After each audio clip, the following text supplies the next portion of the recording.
आज हम जो बात कर रहे थे उससे पहले हम चाहते ही हैं कि थोड़ा सा जो पिछली बार हमने बात की थी उसको, उसमें जो 2 सवाल आए थे उनका पहले मैं जवाब दूं और उसके बाद फिर मैं अपनी बात रखूंगा।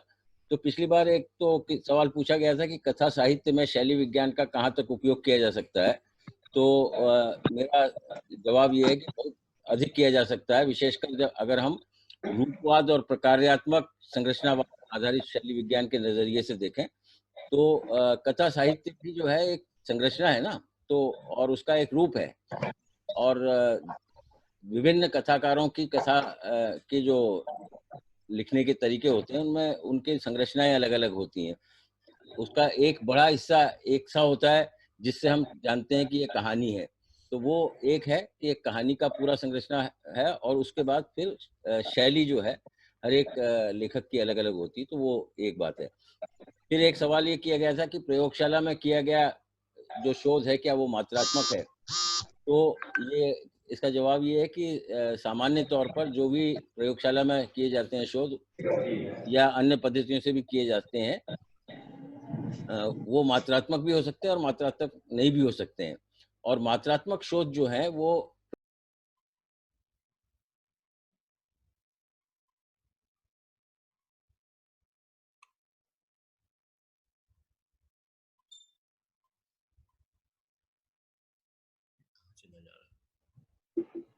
सर आपकी आवाज चली गई सर, आपकी आवाज नहीं आ पा रही।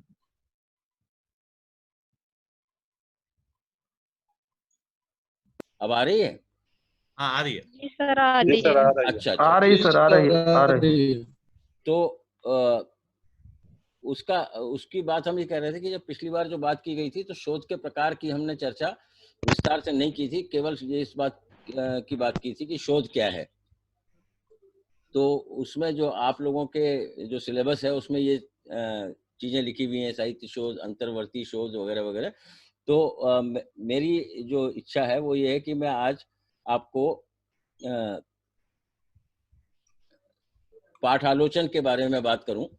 और पाठालोचन का जो हिंदी साहित्य के जो शोध का जो हिस्सा है उसमें जो दिखाई देता है वो वहाँ हम ये मानते हैं कि वो पाठ का आलोचन है, मतलब टेक्सचुअल क्रिटिसिज्म है। और यहाँ पर जो बताया गया है वो ये है कि ये वैज्ञानिक अनुसंधान और विवेचन करता है और पाठ के अंदर अगर कोई चीज छूट गई है तो उस क्या चीज छूट गई है उसको वैसा का वैसा लाने की भूमिका भी इसकी होती है। और पाठालोचन को कहने का तात्पर्य ये है कि हिंदी साहित्य में एक विशेष प्रकार से देखा जाता है, लेकिन आज जो मैं आपके साथ ये बातचीत कर रहा हूँ इसमें मैं पाठालोचन का एक नया अर्थ आप लोगों के सामने प्रस्तुत कर रहा हूँ।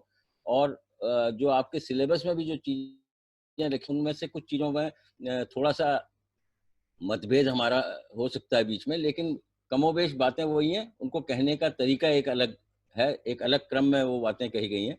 तो वो मैं आज आपसे चर्चा करना चाहता हूँ। और जो पाठालोचन है जिसको मैं अपनी तरह से अगर देखूंगा तो मैं उसको इन रूपों में देखूंगा कि जो रूपात्मक और संरचनात्मक विश्लेषण है जिसको हम स्ट्रक्चरल एनालिसिस कहते हैं या फॉर्मल एनालिसिस कहते हैं, वो फिर भाषा वैज्ञानिक विश्लेषण, फिर संकेत विज्ञानी जिसको कहीं मैंने देख रहा था गूगल में अलौकिक विश्लेषण लिखा है, जो अलौकिक नहीं है, वो संकेत विज्ञानी है। सीमियोटिक एनालिसिस का हिंदी जो है वो संकेत विज्ञानी विश्लेषण कहलाएगा।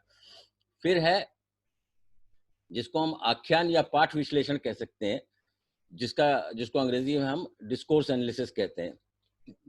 उसी की एक और आगे उसका विकास हुआ है जिसको हम क्रिटिकल डिस्कोर्स एनालिसिस कहते हैं। तो उसको हम जटिल या अंतर विषयक आलोचनात्मक व्याख्यान विश्लेषण कह सकते हैं, आख्यान विश्लेषण। फिर एक है वाक्पटुता विश्लेषण, तो जिसको हम अंग्रेजी में रेटोरिक एनालिसिस कहते हैं। एक है कथा विश्लेषण, यहाँ कथा का संदर्भ कहानी से नहीं है, कथा विश्लेषण मतलब नरेटिव एनालिसिस। एक कथा होती है, किसी भी अगर समाचार भी हम दे रहे हैं तो उसकी एक कथा होती है, तो वो नरेटिव है। फिल्मों में जो पूरी कहानी है उसमें कुछ नरेटिव जो है संवादों से बनता है, कुछ नरेटिव जो है दृश्यों से बनता है। तो दोनों नरेटिव जब मिलते हैं तो एक अर्थ का व्युत्पत्ति होती है। व्याख्यात्मक विश्लेषण, इंटरप्रिटेटिव एनालिसिस, या एक और है जिसको हम आलोचनात्मक अन्वेषण या जटिल अन्वेषण कहते हैं, क्रिटिकल एनालिसिस। तो ये सारे जो हैं ये एक्चुअली टेक्सचुअल एनालिसिस हैं। भाषा वैज्ञानिक विश्लेषण जो है वो कोई अलग से चीज नहीं है, और सीमियोटिक एनालिसिस कोई अलग से चीज नहीं है। यहाँ तक कि डिस्कोर्स एनालिसिस भी लगभग, क्योंकि इन सब का विकास वहीं से हुआ है जहाँ जहाँ हम सबसे पहले देख रहे हैं संरचनात्मक विश्लेषण या रूपात्मक विश्लेषण। तो भाषा वैज्ञानिक संदर्भ में जब हम बात करते हैं तो आपके जो पाठ्यक्रम में जिस तरह से लिखा है भाषा वैज्ञानिक शोध, तो साहित्य में भाषा वैज्ञानिक शोध किस तरह से होगा, उसके लिए बहुत आवश्यक है कि भाषा विज्ञान के अनेक प्रकारों को जान लें हम।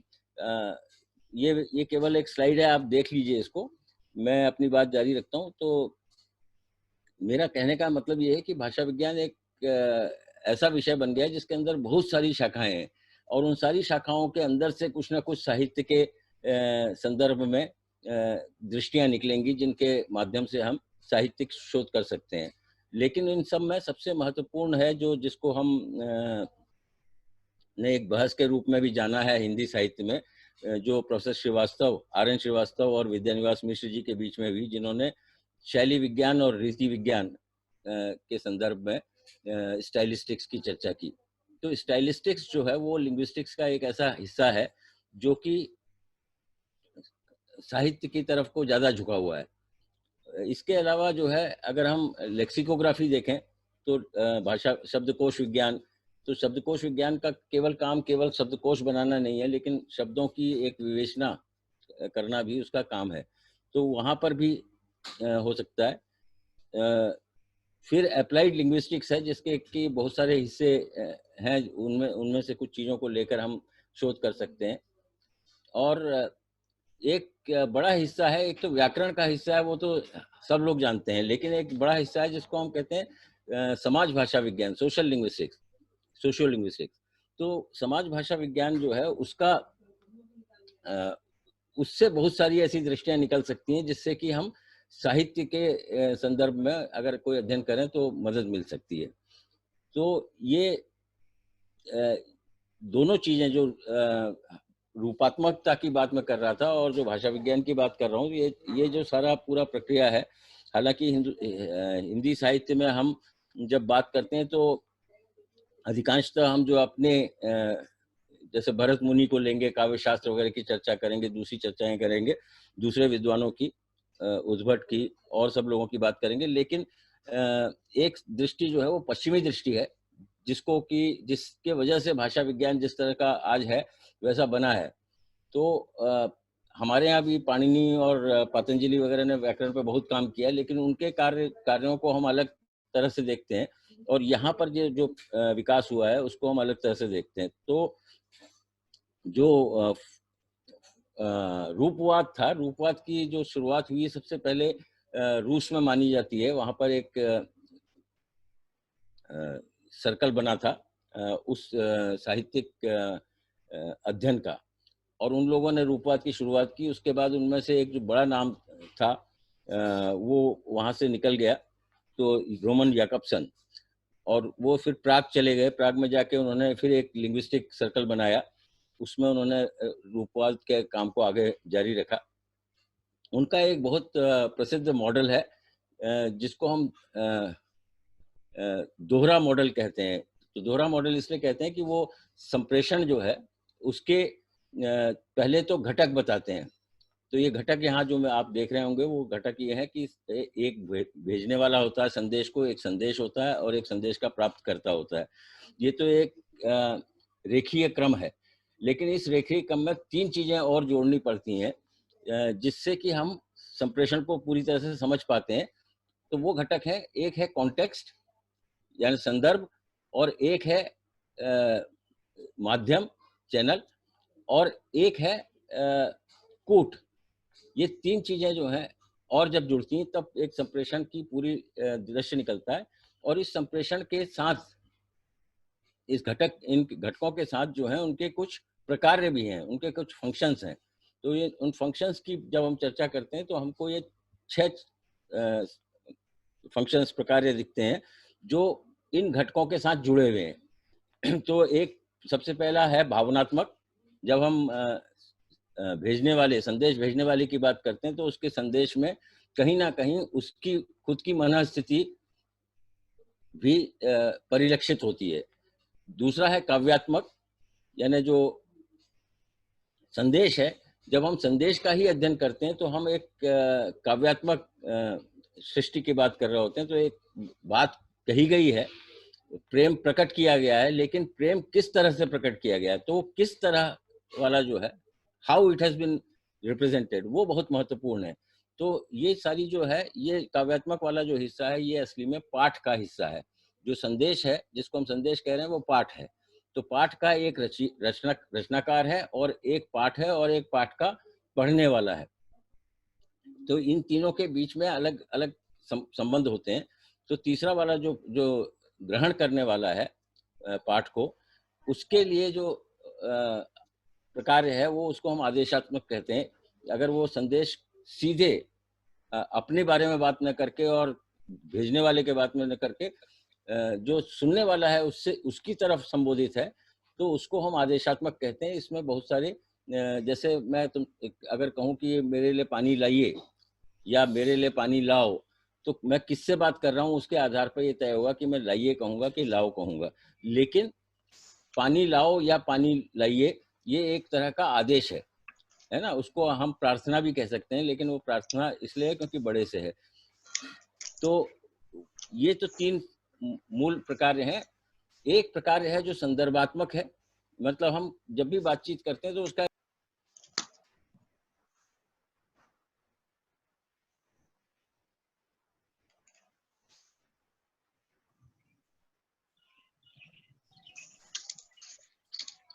सर आपकी आवाज नहीं आ रही है। सर आपकी आवाज सर नहीं आ आपकी रही। आवाज नहीं आ रही है फिर से। मुझे सपोर्ट हो रही है। सर आवाज नहीं आ रही है। अब आ रही है। अब आ रही है आवाज। अच्छा जी सर, आ रही है। जी सर जी। हाँ, तो अब ये मुझे मेरा अपना वाला वो नहीं दिख रहा है। कृपया कृपया एक दिक्कत है, मेरा कहना है सब लोग अपना म्यूट कर लें तो सर अपना अनम्यूट कर लेंगे। कम से कम 8 लोगों ने अपना खोल रखा है, लगातार लेक्चर चल रहा है। हाँ। आप सब लोग अपना म्यूट कीजिए, केवल सर अपना म्यूट करेंगे। सर सेटिंग में कुछ दिक्कत है, मेरी फोटो अच्छा। नहीं दिख रही है कैमरे पे, इनका डेस्कटॉप आ रहा है सर का। मेरा डेस्कटॉप आ रहा है ना। जी हाँ, तो वही मुझे भी दिक्कत लग रही थी। सर, खैर, इसको सर एक बार सर रीसेट करिए, फोटो नहीं आ रही कैमरे पे और आपका डेस्कटॉप आ रहा है। ये आ रहा है मेरा, जी अब आ रहा है ना। नहीं सर, मेरे कैमरे पे मेरी फोटो नहीं आ रही, इसमें सर रीसेट करना पड़ेगा इसको। कहाँ से रीसेट करेंगे? आप अपना रीसेट कीजिए ना, फिर आप सर को क्यों कह रहे हैं? हम तो केवल ये कह रहे हैं आप अपना साउंड म्यूट कीजिए फिलहाल, और सर को अपना लेक्चर पूरा आगे बढ़ाना है। हाँ, ठीक है ना। हम इसको जो है कंटिन्यू कर रहे हैं जी। तो अभी जो मैंने अभी तक बात की, अभी क्योंकि बीच में थोड़ा सा व्यवधान आ गया, तो चलिए अच्छा ही हुआ। तो अभी तक जो बातें मैंने की, इसके बारे में आप का अगर कोई कोई टिप्पणी हो या कोई विचार हो तो जल्दी से बताएं, फिर हम आगे चलेंगे। अच्छा, ये बीच बीच में जिन लोगों ने खोल रखा है, अगर कुछ बोलना है तो खोलिए, नहीं तो मत अपना माइक खोलिए, है ना। तो चलिए आगे बात करें। नमस्ते। हेलो। हाँ, लोनी जी, चलें आगे। हाँ बिल्कुल सर, एक्चुअली हाँ। क्या हो रहा है कि अब आपके पास कंट्रोलिंग है इसकी स्क्रीन की, इसलिए जो आप अच्छा। दिखाना चाहेंगे दिखेगा वही। ओहो, अच्छा। कंट्रोलिंग आपके पास है, मेरे पास कंट्रोलिंग नहीं है जी। अच्छा, एक मिनट, फिर ठीक है। तो आपके पास कंट्रोल नहीं है अब इसका। इसको कैंसिल करें, ये पता नहीं, मुझे समझ नहीं आ रहा है कि ये अगर मैं कई सारी स्क्रीन खुल गई है ना। तो अभी अगर करूंगा, चलिए, ये दिखाई दे रहा है आपको, ये स्लाइड दिख रही है। हाँ, तो हम इसी के आधार पर चलेंगे, क्योंकि यहाँ से मुझे दिख रहा है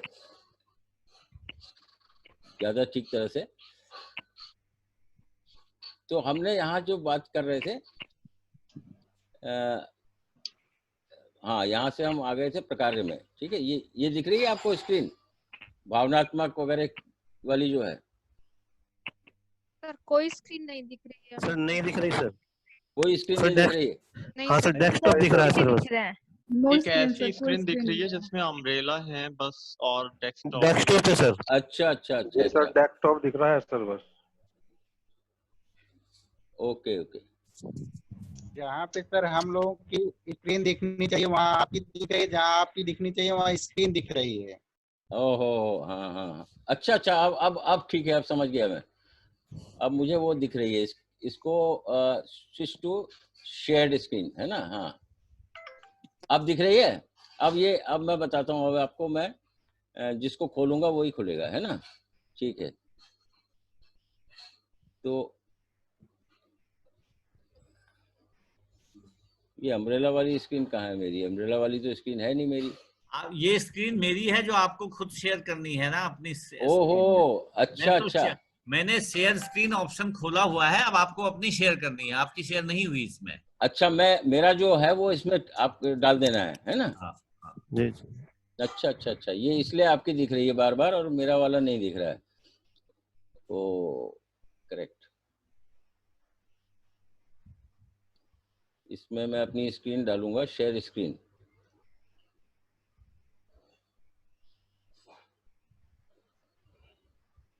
अच्छा, अभी तो मेरा समझ में आ गया, ये इतना तो समझ में आया, लेकिन अभी मेरी स्क्रीन शेयर कहाँ से होगी ये देखना है। चलिए, अच्छा ऐसा है अभी, हाँ, मेरा या तो मैं आपको स्लाइड भेज देता, तब फिर आपको चलानी पड़ती ना असली में। जी जी जी, हाँ हाँ, इसको अगर हम शेयर करें, अच्छा गो टू स्लाइड, यहाँ से शेयर नहीं होता। अभी आपको मेरी कोई स्क्रीन नहीं दिख रही है ना? जी नहीं, जी नहीं। चलिए, खैर अभी तक जो मैंने बात की, पहले उसकी बात कर लें कि हम मैं एक काम करता हूँ, इसको थोड़ा छोटा कर लेता हूँ ताकि मुझे अपनी स्क्रीन दिखती रहे है ना? हाँ, ये ठीक है, अब मैं कर सकता हूँ, आपके साथ संवाद भी होता रहेगा। और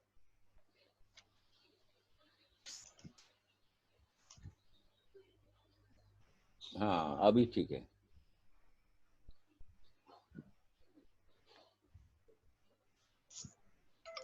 ओहो, चलिए, कुछ ना कुछ समस्याएं रहती हैं। मैं अभी वो आपके पास मेरी स्क्रीन नहीं आ रही है शायद। मैं अब स्टॉप शेयर करता हूं तो ये दिखेगा स्क्रीन आपको। अच्छा, और मैं स्पीकर व्यू दिखाऊंगा तो आपको ये दिखेगा जो कोई बोलेगा उसका। अच्छा, अब आप लोगों को स्क्रीन दिख रही है कि एक कौन? सर अब सही हो गया, अब ऐसे सही है। अब मेरी वाली दिख रही है? नहीं जी सर, दिख रही है। सर सही हो गया है। सर सही हो गया। ठीक हो गया? मेरी स्क्रीन दिख रही है? जी सर। आपकी नहीं दिख रही है, कोई और व्यक्ति दिख रहा है। कौन दिख रहा है आप बताइए। सर आपके लिए दिख रही है। अच्छा, बारी बारी से सभी की दिख रही है। अरे हाँ, ये चलिए उसको अब ठीक हो गया सर। है? अभी ठीक है? जी सर, जी। ये स्पीकर व्यू पर किसने अपना फिक्स कर लिया है, ये दिक्कत है। अच्छा, चलिए कोई बात नहीं, इसको ऐसे रखते हैं। तो अभी जो मैं बात आपसे कर रहा था वो ये है, अब आपकी स्क्रीन दिख रही है मुझे। तो हमने ये कहा कि उसके बाद जो भी संदेश होता है उसकी एक भाषा होती है, और वो भाषा जो है वो रचनाकार और पाठक दोनों जो हैं उसको शेयर करते हैं, तभी संप्रेषण होता है। तो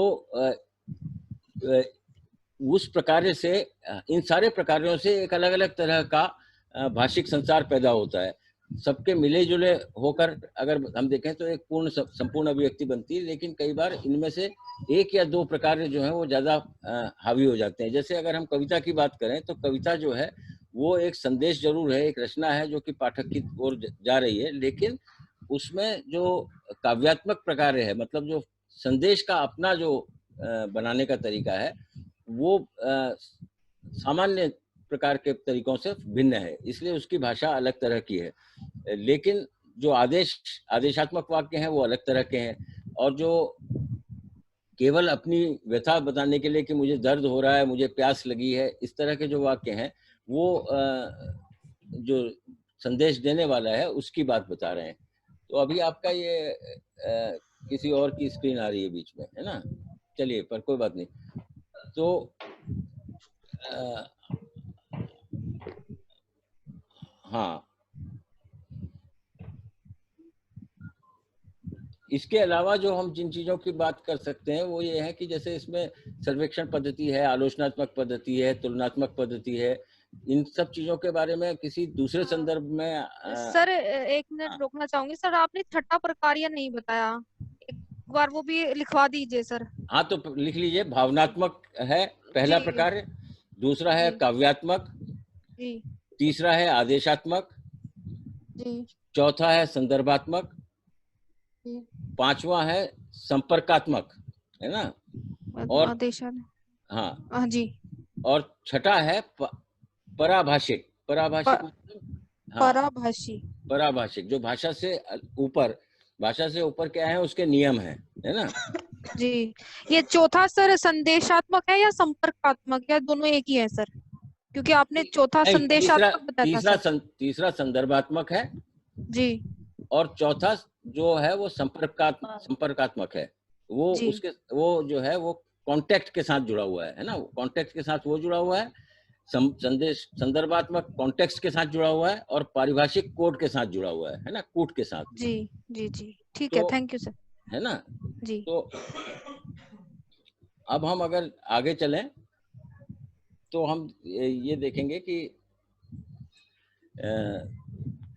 ये जो विभिन्न प्रकार की पद्धतियां जो हैं उनमें से हम कहते हैं एक सर्वेक्षण पद्धति है, एक क्रिटिकल आलोचनात्मक पद्धति है, तुलनात्मक पद्धति है, काव्य शास्त्रीय पद्धति है, समाजशास्त्रीय पद्धति है, भाषा वैज्ञानिक पद्धति है जिसकी मैं बात कर रहा हूँ। तो इसमें भाषा विज्ञान में जो है केवल ये, अभी तो मैं रूपवाद की बात कर रहा हूँ, लेकिन जो इसके अलग अलग हिस्से हैं उनसे हम देखेंगे तो अलग अलग तरह के दृष्टियां निकलेंगी जिनको कि हम इस्तेमाल कर सकते हैं। फिर शैली वैज्ञानिक पद्धति, जो कि मैंने अभी जैसा आपको बताया कि इसको हालांकि आप कई लोग अलग रखते हैं, लेकिन मैं शैली वैज्ञानिक पद्धति को भाषा वैज्ञानिक पद्धति का ही हिस्सा मानता हूं। लेकिन मोटे तौर पर भाषा विज्ञान से कई हमारे कोई और अर्थ निकल आते हैं, इसलिए हम शैली विज्ञान अलग से भी माने तो कोई दिक्कत नहीं है। फिर मनोवैज्ञानिक पद्धति है, साइकोलॉजिकल। जैसे अगर आप देखें तो वो फिल्म अगर आपको याद हो शक्ति, तो शक्ति जो है शक्ति फिल्म की एक बार हम लोगों ने इसकी वो की थी, साइको एनालिसिस की थी, तो उसमें बहुत सारी चीजें निकल के आती हैं जो कई बार परंपरा में भी आती हैं। अंग्रेजी में भी एक साइकोलॉजिकल एक स्थिति है जिसको हम कहते हैं यूडिपस कॉम्प्लेक्स। उसका हिंदी में हम अगर देखें तो हमको भारतीय परंपरा में गणेश वाला संदर्भ दिखाई देता है, जहाँ जो पिता जो है गुस्से में आके गणेश की गर्दन काट देते हैं और फिर उनको हाथी की गर्दन लगानी पड़ती है, हाथी का मुंह लगाना पड़ता है। तो वो जो शक्ति फिल्म को अगर हम इस मन स्थिति वाले दृष्टिकोण से देखें तो एक अलग अर्थ निकल के आएगा, जो कि बम्बैया फिल्म की जो फॉर्मूला है उससे अलग कुछ बात कहती हुई सी फिल्म दिखाई देगी। तो ये मनोवैज्ञानिक पद्धति में इस तरह के बहुत सारे काम हो सकते हैं। जैसे लेखक की मनस्थिति की बात हम कर सकते हैं, उसकी साइकोलॉजिकल स्टेट की बात कर सकते हैं, उपन्यास के अंदर जो पात्र हैं उनके मनोविज्ञान की चर्चा हम कर सकते हैं। तो हम फिर उस समय एक खास दृष्टि से ही किसी साहित्य को देख रहे होंगे। तो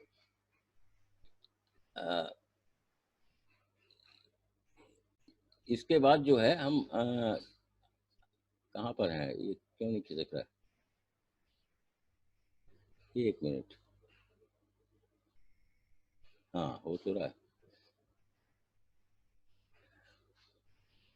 अच्छा हाँ, कुछ मैं यहाँ पर एक चीज और स्पष्ट करना चाह रहा था कि बहुत सारे लोग मैंने देखा कि वो जो एक है आगमन और निगमन। तो आगमन निगमन जो है इंडक्टिव और डिडक्टिव के संदर्भ में इस्तेमाल किया जाता है हिंदी में। तो उसको कई बार वो शोध की विधियों की तरह से देख लेते हैं, हालांकि देखा जा सकता है, लेकिन मुझे लगता है कि ये असली में तर्कशास्त्र के जो दो दृष्टियां हैं। तो आगमन वो है जहां पर कि हम एक एक तत्व को देखकर फिर एक अर्थ निकालते हैं। और निगमन जो है वो डिडक्टिव लॉजिक जिसको हम कहते हैं, वो ये है जहां पर कि हम एक चावल का दाना जिसको हम कहते हैं ना कई बार कि एक चावल का दाना अगर हमने उठा के देखा तो उससे हम पता लगा सकते हैं कि चावल पक गया है कि नहीं। तो ये डिडक्टिव मेथड है। तो ये मेथड्स हैं, इनको मेथड्स भी कह सकते हैं, लेकिन ये असली में तर्क की दो पद्धतियां हैं। इसके अलावा सर्वेक्षण पद्धति वगैरह के बारे में लंबी बातें की जा सकती है, लेकिन क्योंकि आज मैं केवल पाठ पर केंद्रित कर रहा हूं अपने को, तो उसी पर बात करूंगा। लेकिन कुछ चीजें मेरे जब मैं आपका पाठ्यक्रम देख रहा था तो कुछ चीजें निकल के आई थी। तो जैसे एक है आलोचनात्मक पद्धति, जिसके अंदर हम तीन तरह की चीजों को देख सकते हैं, समीक्षा को, आलोचना को और समालोचना को, और चर्चा होती भी रहती है इसकी अक्सर। तो उसके बारे में लोग कई बार ये कहते हैं कि ये तीनों एक से ही हैं, इनमें कोई फर्क नहीं है, लेकिन ऐसा नहीं है। इनकी हर एक शब्द का, और हम भाषा विज्ञान में भी इस चीज को अच्छी तरह से जानते हैं कि देयर आर नो सिनोनिम्स, है ना, एक अर्थी शब्द नहीं होते हैं, हर शब्द का एक अलग अर्थ होता है। तो वो अगर अर्थ अलग है, और विशेषकर जब हम तकनीकी संदर्भ में देखते हैं तो वहाँ हम टर्मिनोलॉजी की बात करते हैं। तो टर्मिनोलॉजी में जो कई बार किसी एक शब्द का जो सामान्य भाषा में अर्थ हो, उस अर्थ से एक अलग अर्थ भी हम उसको उस पर आरोपित करते हैं। तो समीक्षा, आलोचना और समालोचना को हमको तीन अलग अलग तरह की चीजें मानना ही पड़ेगा किसी तरह से। अगर हम वो देखें तो हम ये मान सकते हैं कि इनके बीच का जो फर्क है वो अंशों में है, जो कि सीमित से असीमित की ओर जाते हैं। तो अगर हम समीक्षा को माने तो उसका एक बहुत सीमित उद्देश्य है, उस उद्देश्य से समीक्षा की जाती है। आलोचना जो है उसमें गुण दोष और विशेषज्ञताएं या विशेषण जो है उनकी चर्चा कर सकते हैं, और इसमें कहीं ना कहीं एक विचारधारा का भी एक पूर्वाग्रह होता है। जबकि समालोचना जो है वो उसका फलक और व्यापक हो जाता है। तो हम इस तरह से हम देख सकते, इनके बीच में अंतर भी कर सकते हैं और करना भी चाहिए। ठीक है। तुलनात्मक पद्धति पे की जब हम बात करते हैं तो हम ये देख सकते हैं कि बहुत तरह के तुलनात्मक चीजें हैं। जैसे हम लेखक से लेखक के बीच में ही बात करें तो उसके अंदर भी कई रूप निकल के आएंगे। जैसे एक भाषा के ही दो लेखकों की जो कि समकालीन हो, या जो अलग अलग कालखंड के हों, उनकी चर्चा हम कर सकते हैं। दो अलग अलग भाषाओं के लेखकों की हम बात कर सकते हैं। एक ही भाषा के हों लेकिन जो अलग अलग देशों में रहते हों, तो एक न्यूजीलैंड का लेखक या एक मॉरिशस का हिंदी लेखक और एक हिंदुस्तान का हिंदी लेखक, इनकी तुलना की जा सकती है।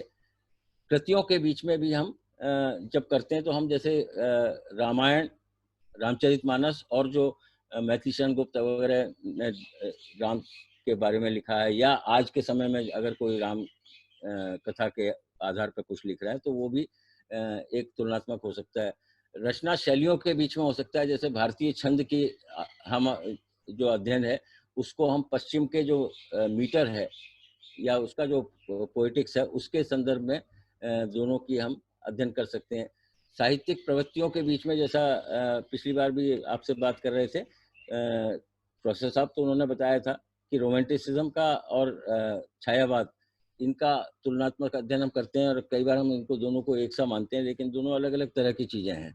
छायावाद का बिल्कुल एक रूप अलग है, लेकिन हम उसको कई बार सरलता के लिए उसको रोमांटिसिज्म के साथ सीधा सीधा जुड़ा हुआ मानते हैं।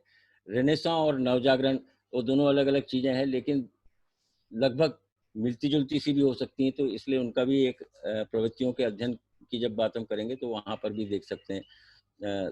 कुछ बड़े अच्छे उपन्यास हैं जो रेनेसांस के हैं फ्रेंच साहित्य में, जिनको मैंने पढ़ा है, तो उनके तुलना में अगर हम यहाँ पर कुछ ऐसा साहित्य निकाल के लाएं जो उनके बरक्स बनता हो और फिर हम दोनों का अध्ययन करें तो कुछ नई दृष्टियां मिल सकती हैं, कुछ नई जमीन तैयार हो सकती है।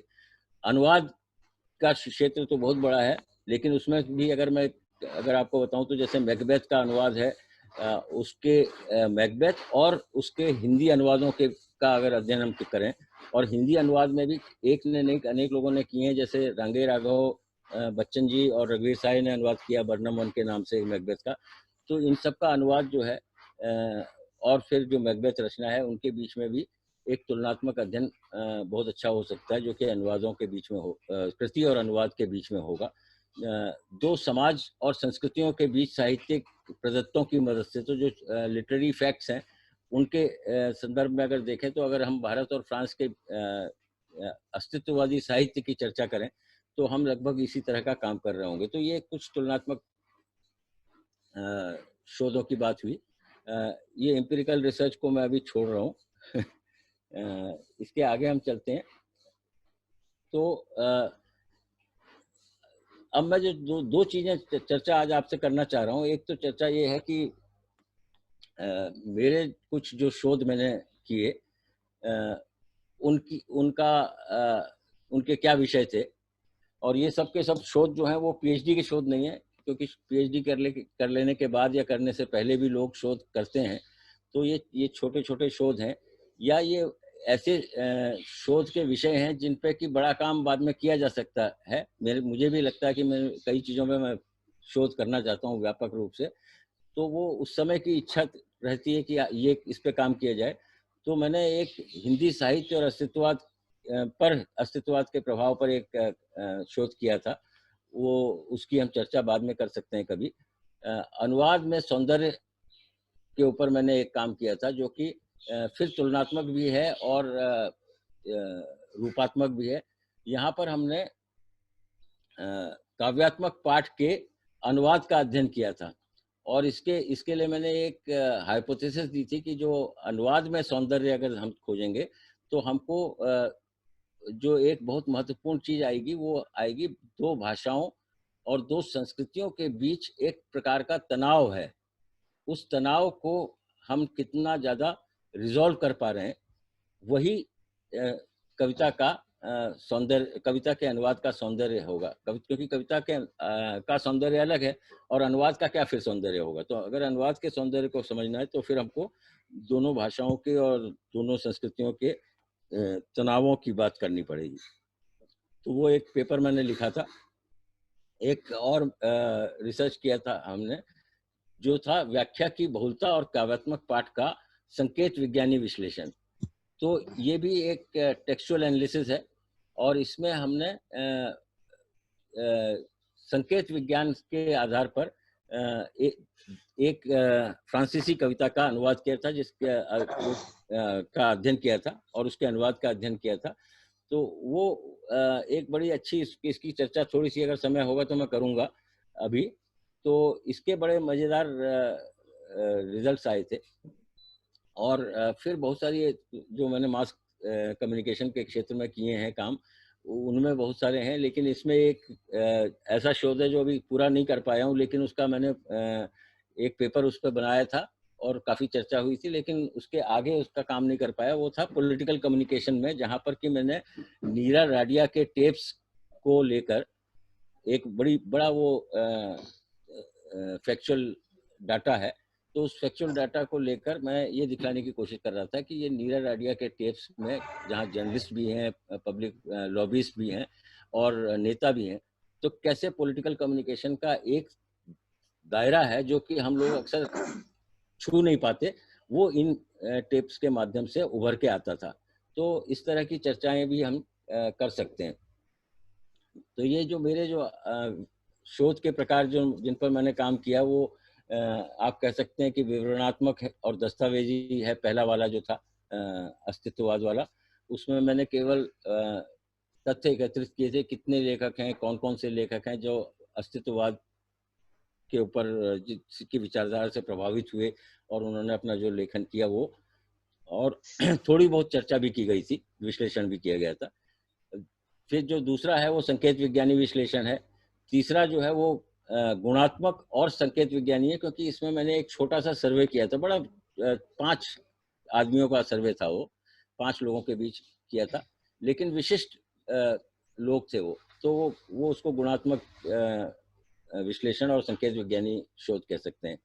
और इसी तरह से जो बाकी के जो मैंने शोध किए हैं वो ज़्यादातर गुणात्मक हैं।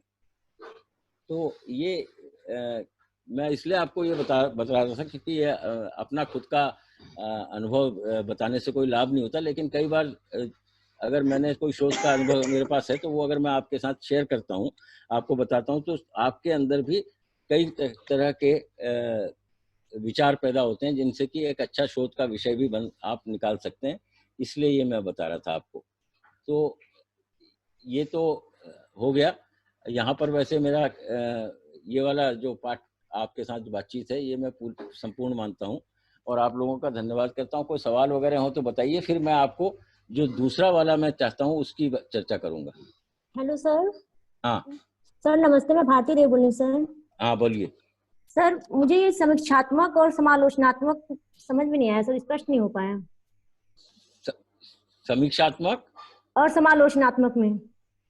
अच्छा, समीक्षात्मक नहीं, मैं समीक्षा की बात कर रहा हूँ। मैं तीन तरह की चीजें कह रहा हूँ। हाँ नहीं, मतलब आलोचनात्मक तो समझ आ गया सर, समीक्षात्मक और समालोचनात्मक नहीं स्पष्ट हो पाया। समीक्षात्मक वैसे शोध की पद्धति नहीं है। वैसे अगर देखें तो समीक्षा जिसको हम कहते हैं साहित्य की समीक्षा, है ना जी सर, या नाटक की समीक्षा या फिर संगीत कार्यक्रम की समीक्षा किसी संगीतकार की, इन सब की जब हम चर्चा करते हैं तो हमको वहां पर हम जो है बहुत एक सीमित दायरे पे उसका मोटे तौर पर अगर हम देखें तो समीक्षात्मक जो है वो आलोचना से कम लेकिन सूचनात्मक ज्यादा है। अच्छा, आलोचना जो है, आलोचना में हम उस पाठ के अंदर काफी गहराई तक जाके उसको देखना चाहते हैं और उस पाठ की आलोचना करते हैं। लेकिन समालोचना जो है वो उस पाठ को हम उसके सामाजिक संदर्भ में, उसके आर्थिक संदर्भ में, उसके मनोवैज्ञानिक संदर्भ में भी देख सकते हैं। तो वो एक बड़ी व्यापक आलोचना है, जहाँ पर कि जैसे कई बार आपने देखा होगा, अगर पुरानी आप हिंदी साहित्य के, मैं तो जब मैं अस्तित्ववाद वाला काम कर रहा था तब देख रहा था कि बहुत सारे जो आलोचक थे और हैं भी, तो वो कई बार जो है वो बड़े पूर्वाग्रह नहीं कहूँगा, दुराग्रही होते हैं। वो किसी रचना की को जड़ से खोद डालना चाहते हैं ना। उसके पीछे रचना की जो है वो इतनी ज्यादा नहीं होती। उससे ज्यादा होता है कि दो लोगों के बीच क्या संबंध है या दो लोग किस तरह से एक दूसरे को देखते हैं। तो उनके आपस के जो भावनाएं हैं एक दूसरे के बारे में, वो उनकी आलोचना में आरोपित हो जाती है। इसीलिए मैं कह रहा हूँ विचारधारात्मक भी होती है आलोचना। हालांकि सब आलोचना विचारधारात्मक हो और इतनी ज्यादा पूर्वाग्रही हो आवश्यक नहीं है, लेकिन होता है वो भी हिंदी साहित्य में बहुत सारे दृष्टांत इसके पीछे दिखते हैं हमें।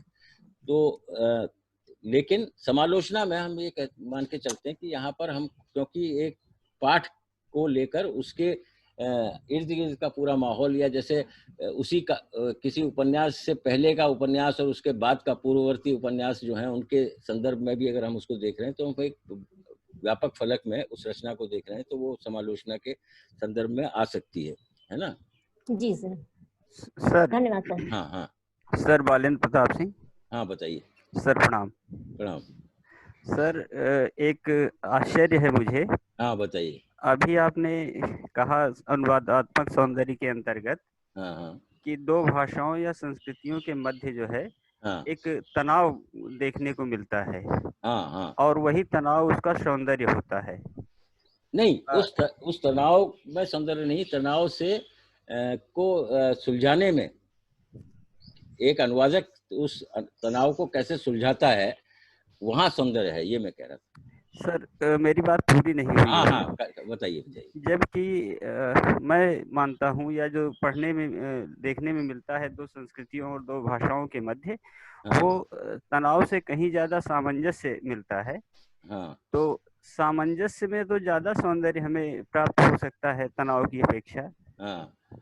तब सर ये मुझे भ्रम हो रहा है या आश्चर्य हो रहा है, कैसे इसको थोड़ा सा। हाँ, ये आपका कहना सही है। अब जैसे मैं आपको इसका एक उदाहरण दूं जी, कि एक शब्द है फ्रांसीसी में, उसका अर्थ है, दो अर्थ हैं उसके जी। लॉन्ग का एक अर्थ होता है जबान और दूसरा अर्थ होता है भाषा। ठीक है। जी तो दोनों शब्दों को जी एक ही शब्द जो है, हिंदी में जो दो शब्द हैं, जी जीव और भाषा, जी तो जीव भाषा नहीं है और भाषा जीव नहीं है। जी हालांकि दोनों का एक बीच में संबंध है, जी लेकिन फ्रांसीसी में दोनों चीजें एक ही शब्द से प्रकट होती हैं। तो अब आप अगर देखेंगे कि जो समाज दो चीजों को एक ही शब्द से समझ रहा है, उस समाज में की जो चेतना है वो एक अलग तरह की चेतना है, और जो जीव को जीव कह रहा है, भाषा को भाषा कह रहा है ना, वो समाज जो है वो दूसरी तरह से चीजों को देख रहा है। इसी तरह से हम अगर देखें तो बर्फ है, तो बर्फ को हम दो तरह से जानते हैं। एक बर्फ वो जो हम खाते हैं, और एक बर्फ वो जो सर्दियों में गिरती है ना। जी तो यही हमारा दायरा है कि इसके आगे भी कोई बर्फ के अर्थ हैं हमारे लिए? नहीं है। तो ये हमारी संस्कृति है, भौगोलिक या सांस्कृतिक कैसे भी कहिए आप इनको, ये हमारे यहाँ की है। लेकिन अगर आप उत्तरी ध्रुव पे चले जाएं जी और जो एस्किमो लोग हैं उनकी संस्कृति को देखें, तो उनके यहाँ बर्फ के कई प्रकार हैं और उनके लिए अलग अलग शब्द हैं, जी है ना। तो जो बर्फ को कई अर्थों में समझते हैं, उनकी संस्कृति और मेरे बीच में तनाव होगा, सामंजस्य नहीं होगा। तो कुछ हम कह चीजें सकते मिलती होंगी, एक दूसरे को पढ़ेंगे। एक हम बड़ा कह हिस्सा सकते ऐसा है जो कि अनजाना होता है। जी क्या बोलिए? इससे ये तात्पर्य है कि इस पे जो है भौगोलिक और सामाजिक तमाम सारी परिस्थितियों का प्रभाव रहता है, उसी के सापेक्ष हम अर्थ ग्रहण करते हैं भाषा के संदर्भ में। हाँ, भाषा भाषा अपने आप में तनाव होता है। जो जब हम रिजॉल्व करते हैं, एक फ्रांसीसी उपन्यास है, उसका नाम है व्हाइट स्प्रिट, ठीक है, आत्मा, ठीक है। तो हम इसका अगर मुझे अनुवाद करना हो तो मैं कैसे अनुवाद करूंगा? क्या मैं उसको सफेद दारू लिख दूंगा, या मैं सफेद आत्मा लिखूंगा? और सफेद आत्मा तो जो है उसका कोई आकार होता नहीं, रंग रूप होता नहीं, है ना। तो ये जो शब्द आते हैं, इन शब्दों का हम कैसे रिजोल्यूशन करते हैं? मैं जिस तरह से उसको करूंगा, अगर वो आप दोनों भाषाएं जानते होंगे, तो अगर उसको पढ़ेंगे और आप कहेंगे कि हाँ ये बिल्कुल सटीक अनुवाद हुआ है, सटीक, इसका मतलब ये है कि मैंने उसके तनाव को दूर कर दिया है। यही मेरा सौंदर्य है, यही अनुवादक का सौंदर्य है। जी, अनुवादक के अंदर उसकी रचना में सौंदर्य तभी देख सकते हैं हम। हाँ बताइए सर, धन्यवाद। हाँ, प्रणाम। और कोई पूछ रहा था? हाँ सर जैसा, सर नमस्ते। हाँ बताइए। हाँ सर जैसे आपने रूपवाद का जो जिक्र किया है, हाँ हाँ, तो सर एक होता है रूपक तत्व, तो इन दोनों में भी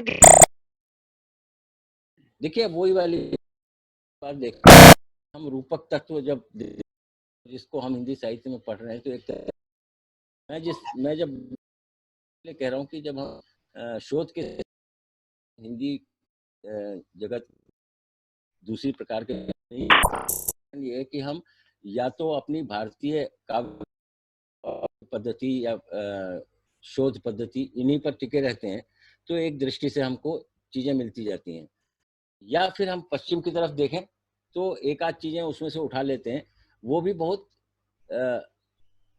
गहराई से उसको नहीं पकड़ते। जैसे अगर आप रूपवाद को अगर हम देखें, तो रूपवाद का एक बड़ा इतिहास है। तो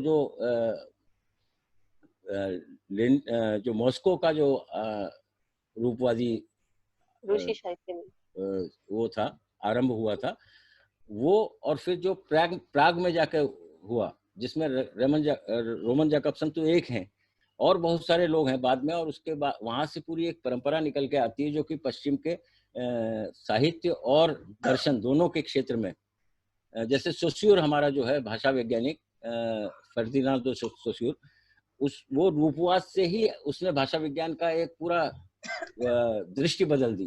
क्योंकि पहले जो है भाषा विज्ञान को हम भाषा विज्ञान नहीं कहते थे, हम उसको फिलोलॉजी कहते थे, है ना। तो दो भाषाओं के बीच का अंतर पढ़ते थे, वो कॉन्ट्रास्टिव लिंग्विस्टिक, तुलनात्मक अध्ययन था भाषाओं का, है ना।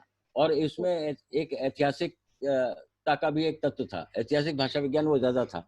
लेकिन संरचनात्मक नहीं था। तो ये जो रूपवाद आया और इसके बाद संरचनावाद आया, इन वादों ने ये किया, दोनों दृष्टियों ने, कि उन्होंने भाषा विज्ञान के व्याकरण को, व्याकरण जैसे पहले पढ़ा जाता था वैसे न पढ़ के उसको बिल्कुल एक नए अर्थ में पढ़ना शुरू कर दिया, जहां उसके अंदर जिसको हम स्ट्रक्चरल लिंग्विस्टिक्स कहते हैं या जनरल लिंग्विस्टिक्स कहते हैं, उसी में अगर हम देखें तो उन्होंने जो है ध्वनि से लेकर, शब्द से लेकर, वाक्य से लेकर अर्थ तक अलग अलग रूपों में अलग अलग उनकी संरचनाएं बना दी कि ये अलग अलग चीजें हैं जो कि भाषा के एक वाक्य को समझाने के लिए आवश्यक है।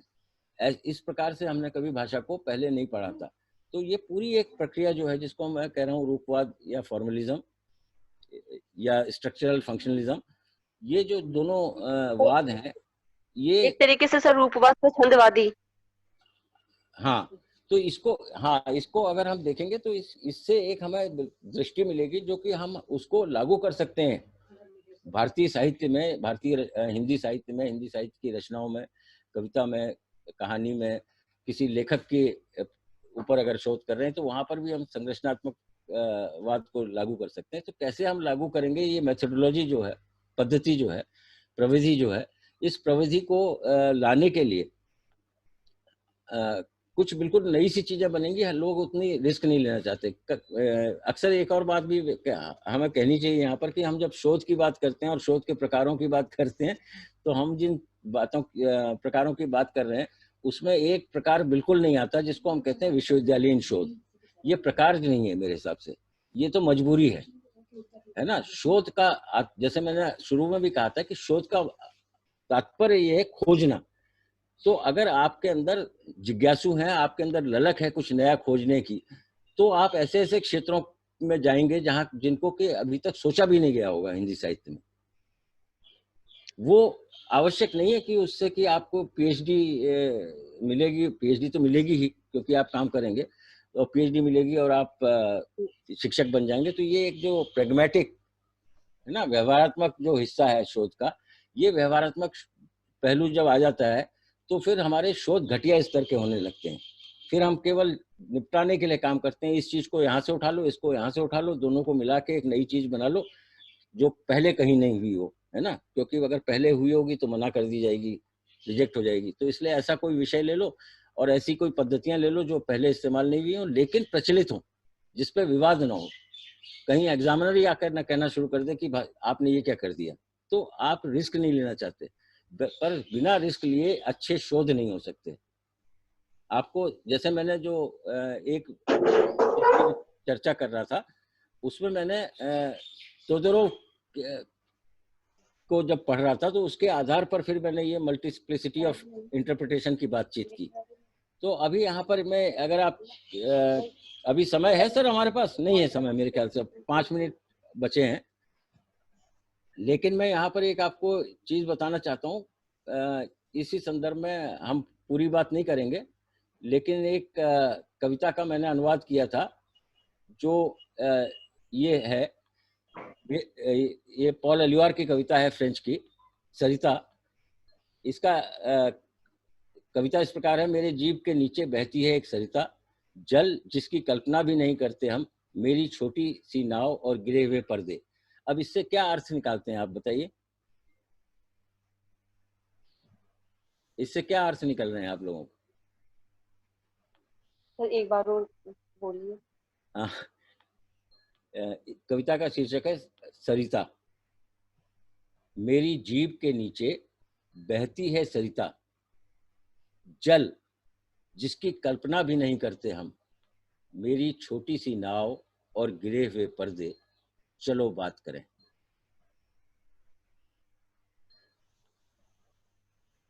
सर ऐसी कोई चीज जो हमें दिखाई तो नहीं दे रही, लेकिन हाँ देखिए, अब ये मैं अपनी तरफ से बताता हूँ आपको।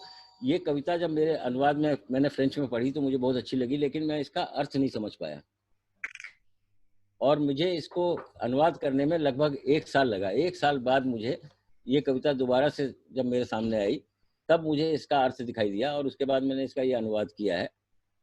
तो ये जो अनुवाद है ये कविता अंग्रेजी फ्रेंच में इस तरह से है, 3 लाइनों में है। और इसका फिर मैंने सोचा कि जब अर्थ निकल गया, अनुवाद हो गया, तो मुझे लगा कि इसकी अर्थ की जो प्रक्रिया थी, हो सकता है कि जो मैंने अर्थ निकाला है वो आवश्यक नहीं कि वही अर्थ हो, और भी अर्थ हो सकते हैं, क्योंकि मल्टीप्लिसिटी, हर किसी टेक्स्ट के अंदर एक बहुलता, अर्थों की बहुलता निहित होती है। तो मैंने फिर इसके ऊपर एक अध्ययन किया। तो उस अध्ययन से मैंने कुछ चीज़ें निकाली, और उसकी जो सीमियोटिक एनालिसिस करते हैं ना, तो वहाँ पर मैंने क्या किया कि इसके अंदर जो बिंब है, नदी है, जल है, नौका है, पर्दा है, गिरे हुए पर्दे हैं, इनको मैंने एक अलग स्केल में देखा। तो नदी जैसे है, नदी गतिशीलता का प्रतीक है, और जो जल है और नौका है और गिरे हुए पर्दे हैं, ये स्थिर हैं, ये मोटे तौर पर प्रवाहमान नहीं होते हैं। तो इनको हमने स्थिरता के तौर पर देखा। और फिर जो आखिरी में वाक्य आ रहा है, चलो बात करें, तो चलो बात करना जो है वो एक गतिशीलता है। तो कवि कहीं ना कहीं जो है गतिशीलता चाहता है, लेकिन उसके जो परिस्थितियां हैं उसमें एक स्थिरता आ गई है, और स्थिरता आने की वजह से ही उसके होंठ बंद हैं। तो वो चाहता है कि उसके होंठ खुलें ताकि वो बात कर सके। तो ये एक अर्थ मेरे अंदर से निकला। तो मैंने इसका क्या किया कि मैंने इसको दो हिंदी के कवियों को दिया, मतलब उसमें से एक रघुवीर साहब थे, एक हमारे मित्र थे कवि देश, उनको दिया। उनसे कहा कि इसके अर्थ बताइए। और 2 फ्रांसीसी के, एक शिक्षक थे और एक विद्यार्थी था फ्रांसीसी भाषा जानने वाला, उसको फ्रांसीसी का मैंने कविता दी और उससे कहा कि इसके अर्थ बताइए। तो उन लोगों ने जो, और ये कोई क्लोज एंडेड क्वेश्चन नहीं था, ओपन एंडेड था कि आपको जैसा समझ में आता है वो लिखिए। तो अलग अलग तरह की उनकी व्याख्याएं आई, उन व्याख्याओं का भी मैंने अध्ययन किया। तो ये जो है एक तरह का छोटा सर्वे हो गया। तो ये गुणात्मक हो गया, और गुणात्मक फिर भी नहीं होगा, मात्रात्मक ही इसको हम कहेंगे, क्योंकि ये जो है फोकस ग्रुप डिस्कशन है। और दूसरा जो है इसकी जो सीमियोटिक एनालिसिस की गई, तो सीमियोटिक एनालिसिस में हम जो शब्द होते हैं उनके पीछे के अर्थों को जाके देखते हैं, उनके अंदर बहुत सारे अर्थ होते हैं जो कि छुपे होते हैं, उनकी चर्चा करते हैं। इसका एक उदाहरण मैं और आपको देके फिर अपनी बात समाप्त करूंगा आज। एक कविता है रघुवीर साहब जी की, वो एक मिनट देखने दीजिए मुझे, नीचे आना पड़ेगा। हाँ, ये कविता है, आपने संभवतः सब लोगों ने पढ़ी होगी, आपकी हंसी, है ना। तो इस कविता की संरचना के अंदर से मैंने एक अर्थपूर्ण चीज निकाली है। तो वो कहते हैं कि निर्धन जनता का शोषण है कहकर आप हंसे, लोकतंत्र का अंतिम क्षण है कहकर आप हंसे, सबके सब हैं भ्रष्टाचारी कहकर आप हंसे, चारों ओर बड़ी लाचारी कहकर आप हंसे, कितने आप सुरक्षित होंगे मैं सोचने लगा, सहसा मुझे अकेला पाकर फिर से आप हंसे।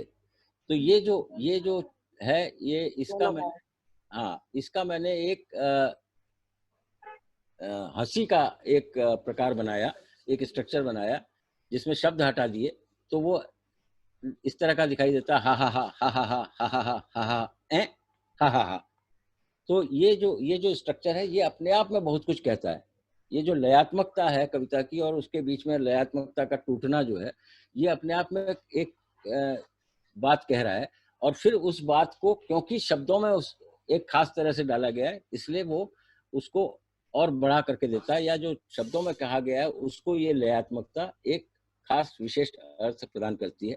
ये जो है ये सीमियोटिक एनालिसिस के कुछ हिस्से हैं। पाठ के जो आलोचना जब अगर करेंगे तो हम इस तरह की चीज़ों की चर्चा कर सकते हैं। तो ये एक शोध मेरा था जिसका मैंने थोड़ा सा हिस्सा आपको बताया, और समय मेरे ख्याल से हो चुका है।